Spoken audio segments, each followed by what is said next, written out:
sit and be stubborn with faces so stern or just ওকে বন্ধুরা, আজকে আমরা নতুন একটা ভিডিওতে চলে আসলাম।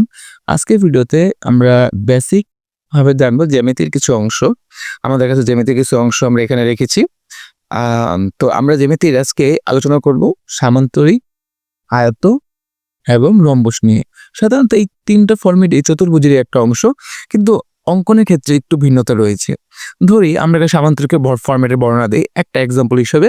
ধরি আমাদের সামান্তরিকের দ্বারা বলে দিল অঙ্কের যে একটি সামান্তরিক আঁকো যার কোণ লিখছি, কোণ ৬০ ডিগ্রি, এক বাহু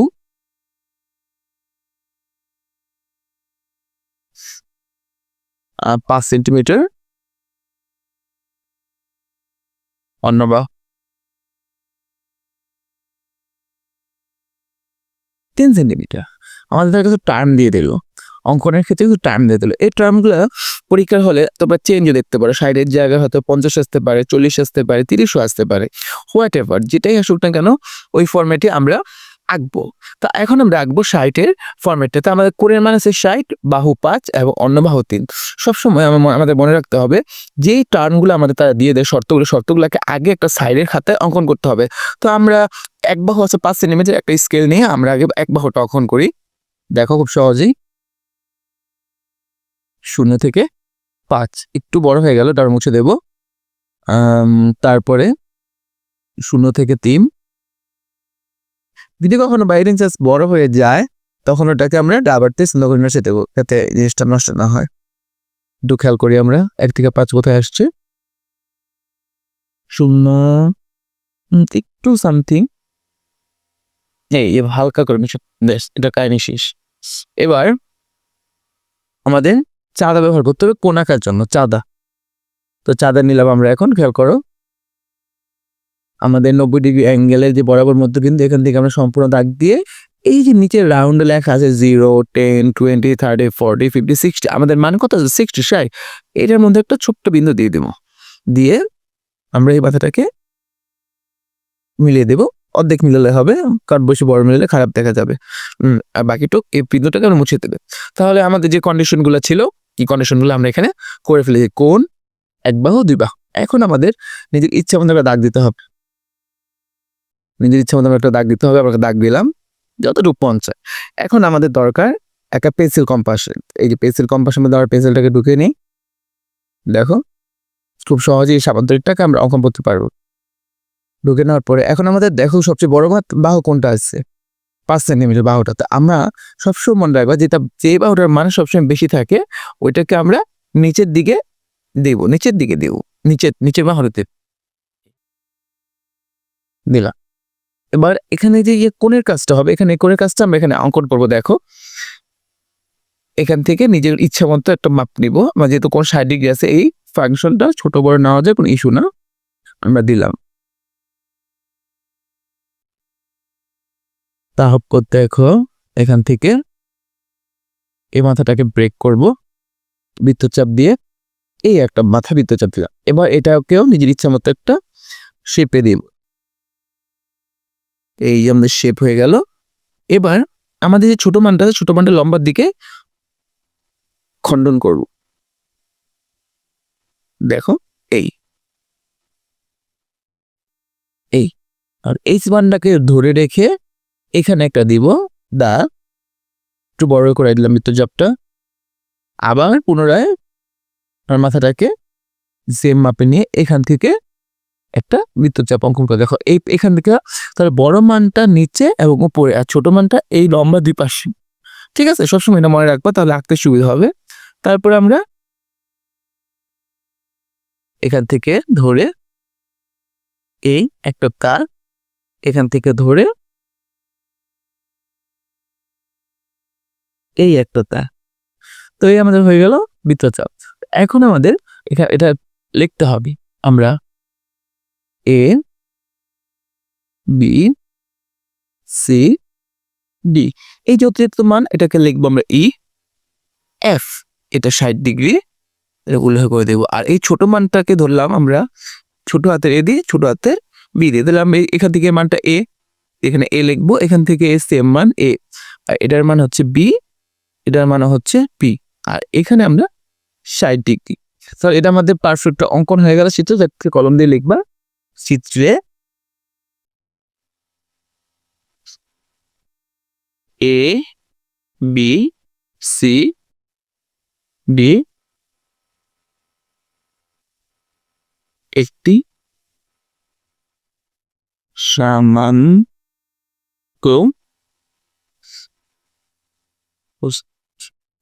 ওকে, এটা হচ্ছে আমাদের সামান্তরিকের একটা ফরম্যাট। নেক্সটে আমরা আলোচনা করতেছি আয়ত নিয়ে। আয়তটা খুবই সিম্পল আর খুবই সাধারণ, এটার মধ্যে কোনো তেমন কোণের কাজ নাই। আয়ততে বেসিকলি সাধারণত প্রশ্ন দুটো মান দিয়ে থাকে, একটা দৈর্ঘ্য একটা প্রস্থ। ধরো আমরা বড় মানটা, দৈর্ঘ্যের মানটা আমরা লিখলাম এখানে 5 সেন্টিমিটার, আমরা ফর এক্সাম্পল হিসেবে বুঝতেছি। আর হচ্ছে প্রস্থের মান দিয়েছে আমাদের ধরো 4 সেন্টিমিটার। এটাতে আমরা একটা আয়ত অঙ্কন করতে বলছি, এখানে কোনো কোণের ইস্যু নেই। তো এই ক্ষেত্রে আমাদের যে টার্মস দিয়ে দিচ্ছে, এখানে টার্মস তারা বলে দিয়েছে সত্তর মানগুলোকে আগে এখানে অঙ্কন করবা। ঠিক আছে, আয়তের ক্ষেত্রে মানগুলো এখানে আমরা আগে অঙ্কন করব। খেয়াল করো, 0 থেকে 5, 0 থেকে আমরা কাজ করতেছি, সাবধানে 5, একটু ফাঁকা দিয়া 4, 0 থেকে 4, এখানে আমরা শুধু মানটাকে হিসাব করে রাখবো। তারপর এই কন্ডিশনটা আমাদের এখানে লিখে ফেললাম। এবার দেখো, নিজের ইচ্ছা মতো একটা দাগ দিব। ঠিক আছে, এটা অনেকটা সামান্তরিকের মতো, কিন্তু এখানে কোনো কোণের ভেজাল নাই। এখন এই যে এই দাগটা, লম্বটা আমরা যদি পারি সহজে, এটা সহজ টেকনিক আর কি, হাত দিয়ে সোজা করে দিতে পারি অথবা নিজেদের মতো করে লম্ব আঁকতে পারি। তো আমি এক্ষেত্রে হাত দিয়ে ব্যবহার করতে, যাতে তোমাদের সময়টা সেভ হয়। আর যারা যদি হাতে ব্যাকা স্কেলটা মনে হয় যে না ব্যাকা হতে পারে, তাহলে একটা লম্ব এঁকে নিব, তাহলে জিনিসটা সুন্দর হবে। দ্যাটস ইট, আমরা একটা এল শেপ একটা লম্ব এঁকে ফেলাইলাম। আবার সে পেন্সিল কম্পাসের ব্যবহার, পেন্সিল কম্পাসটা সুন্দরভাবে দেখো, এই যে দুইটা মাঝে একদম সমান হয়, ব্যালেন্স করা হয়, এটা লাগিয়ে নিবে টাইট করে। তারপরে আমরা অপর পিস টাইট চলে আসতে চিত্রটা, তাই এখানে দেখছি ওই যে বড় করে মানটা, খেয়াল করো, এই যে এখান থেকে আমরা একটা মান কেটে নেব, কেটে এখানে একটা চাপ দিব। আমার এই ছোট মানটাকে এখান থেকে কেটে এখানে দিয়ে দেব, তাহলে আমাদের দুইটা বৃত্তচাপ হয়ে গেল। তারপর এই যে সেম মানটা, ছোট মানটাকে আর নাড়াবো না, এখান থেকে এখানে একটু বড় করে রাখলাম। আবার পুনরায় এই বড় মানটাকে দিয়ে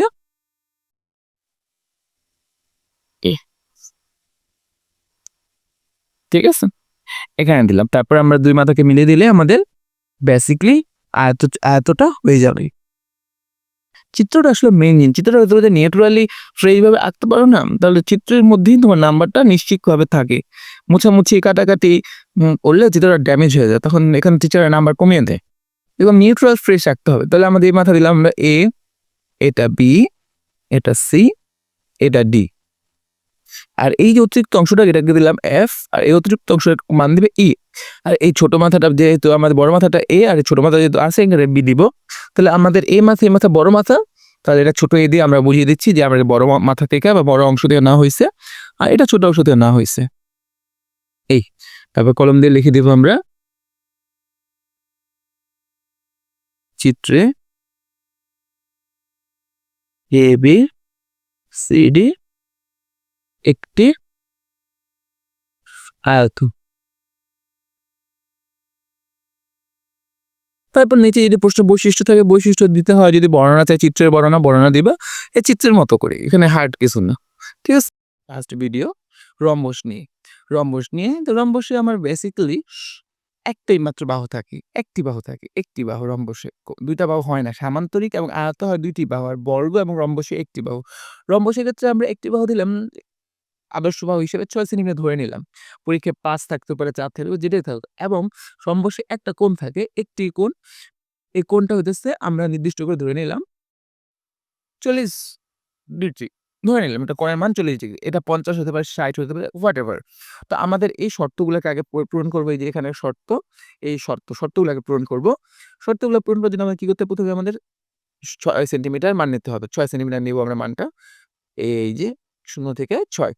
আর কোণ কত, এগুলো প্রতি বেশি সময় নষ্ট করবো না, সিরিয়াসলি বাসায় প্র্যাকটিস করলে পরীক্ষার সময় অত বেশি লাগে না। এখান থেকে আমরা দিয়ে আমাদের কত, এবার কত 40। 10, 20, 30, 40 এই 40 এর মধ্যে একটা এন্টার করব। যদি আমার পরীক্ষা 50 থাকে 50 এন্টার করব, পরীক্ষা যদি 60 থাকে 60 এন্টার করব। আমার যেটা থাকে আমি ওটাই দেব। না মান কোনো ইস্যু না। প্র্যাকটিসটা বড় বিষয়, যাতে আমাদের হাতটা স্পিডে চলে। এই যে আমরা এখান থেকে একটা কোণ তৈরি করে ফেললাম। যদি কোণ না থাকে তখন আমরা কোণটাকে নিজের মতো করে মেইন চিত্রে কাস্টমাইজ করে নেব। তাহলে আমরা এখানে কাস্টমাইজেশন একটা দাগ দিব। আবার সেই আমাদের পেন্সিল কম্পাসের ব্যবহার। দেখো ভিডিওটা একটু বড় হয়ে যাচ্ছে, কিন্তু বড় হলেও আমরা বেসিক কাজগুলো বুঝতে পারছি, যে চিত্রগুলো আমাদের পরীক্ষার সময় অনেকের ভুল হতে পারে, ওটাতে আমরা যাতে ভুল না হয়। খেয়াল করো, এখান থেকে এই চিত্র কাটলাম দাগটা, ওই মানের উপর ভিত্তি করে এইখান দাগটা কেটে দিলাম। তারপরে সেম ভাবে আমি একটা কোণটাকে আঁকবো মেইন চিত্রের, যে সত্য দিয়েছে সত্যের কোণটাকে আমি মেইন চিত্রে ফুটিয়ে তুলবো। ভালো করে দেখো, এই বৃত্তচাপ,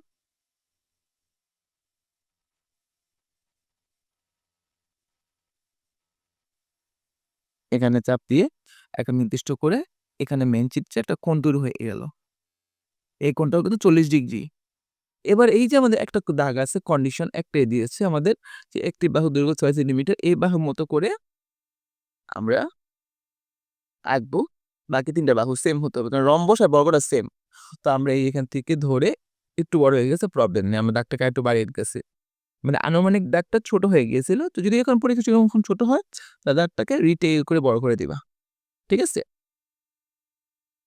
এই দেখো, প্রত্যেকটা বাহুর মানে আমার সেম হতে হবে। আমরা বাহুটাকে আর ছোট করব না। এই যে দেখো, একটু বড় হয়ে গেছে, বাট চিত্রটা পারফেক্ট ভাবে শেপ হচ্ছে। কিন্তু দেখো, সামান্তরিক আর রম্বস দেখতে একই হলেও সামান্তরিকের ক্ষেত্রে আমরা 2টা বাহু পাবো, আর রম্বসের ক্ষেত্রে একটা বাহু পাবো। এই চিত্রে আমরা রম্বসে কিন্তু একটা মান দিয়ে করছি, যেখানে প্রত্যেকটা বাহুর মানে 6 ডিগ্রি, সরি 6 সেন্টিমিটার করে, 40 ডিগ্রি। তাহলে আমরা এখানে মানগুলো লিখে দিব, এ বি সি ডি। এটাকে লিখবো এফ। মানগুলো কিন্তু অবশ্যই দিবে, এগুলো কিন্তু চিত্রের মর্যাদাকে বাড়াতে হলে। এখানে 40 ডিগ্রি, যদি কোনো ভুলবশত হয়ে যায়, আমাদের একটু ভুল হয়ে গেছিল, আমি মুছে ঠিক করে দিব। 40 ডিগ্রি, যার মান এ, ছোট বাহুটা এ, তাহলে আমার প্রত্যেকটা ক্ষেত্রে এ হিসাবে লিখে রাখবো, এ। That's it. এই হচ্ছে আমার একটা রম্বসের চিত্র। নিচে লিখে দিবে চিত্রে এ, ছোট হাতের না বড় হাতের, এ বি সি ডি একটি রম্বস। ভুল যদি কখনো আমার মতো এরকম, এটার মধ্যে ধরো একটা এক্সাম্পল দিই, ভুল হয়ে যায়, ওভার রাইটিং করে জাস্ট এক দাগ দিয়ে কেটে দিবা। হতেই পারে, এক্সামে ভুল হতেই পারে। যদি এরকম ভুল হয়, যেমন আমি হয়তো মিস্টেক করে ছোট হাতে লিখে ফেললাম, এখন তোমরা যদি এরকম করো, তাহলে এক দাগ দিয়ে কেটে বাকি লিখে দেবে, টিচার বুঝতে পারে যে লেখাটা মিস্টেক হয়েছিল, বাকিটা তুমি সুন্দর করে লেখার চেষ্টা করছো। ওকে, এই হচ্ছে আমাদের রম্বসের চিত্র। Thank you. Tempted by a stranger's touch,